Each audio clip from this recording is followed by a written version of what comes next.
L'étonnant livre que je vous présente aujourd'hui regroupe plusieurs textes, dont une édition de La vérité rendue sensible à tout le monde, sur les contestations dont l'Église est agitée, et en particulier sur la Constitution Unigenitus. L'écriture de ce texte est attribuée à un abbé, nommé du Sossois. Ce livre va nous plonger au cœur du XVIIIe siècle, époque à laquelle la querelle janséniste secoue l'Église en France et la divise.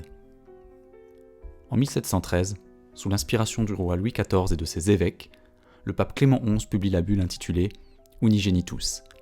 Cet écrit officiel condamne les livres des réflexions morales sur le Nouveau Testament du Père Quesnel, qui sont empreints de jansénisme, une doctrine théologique alors considérée comme hostile aux jésuites, et un pouvoir supposé trop important du Saint-Siège.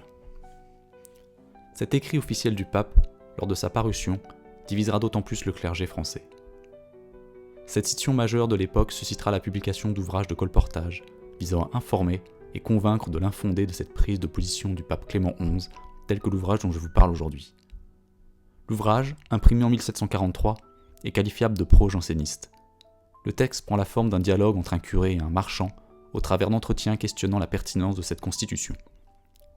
Ce style d'écriture mettant en scène une discussion fictive est courant à l'époque, et n'étant rien de nouveau vu qu'on le retrouve dès l'Antiquité. Plusieurs choses me surprennent avec ce livre. Tout d'abord l'absence d'auteur, et surtout d'imprimeur, qui atteste de sa clandestinité. On a aussi une note manuscrite d'un vicaire, dont le nom est difficilement déchiffrable, et de sa paroisse. Et que, au vu de la luxueuse reliure, peu commune pour ce type de publication, ses écrits lui étaient chers et il souhaitait les préserver dans le temps.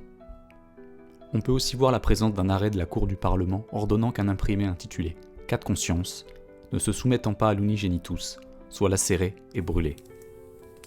L'unigenitus n'en finira pas d'ébranler l'unité cléricale en France, du prêtre de paroisse aux évêques de France, ceux plus tard connus sous le nom d'appelants, ne cesseront d'appeler à la réunion d'un concile questionnant les fondements de ce texte.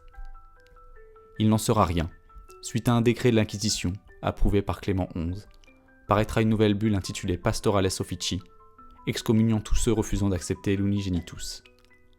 L'opposition durera jusqu'après la mort de Louis XIV et de Clément XI, où le cardinal Fleury fera signer une déclaration au jeune Louis XV, faisant de l'unigenitus une loi du royaume, et reléguera par la même occasion le jansénisme à la clandestinité.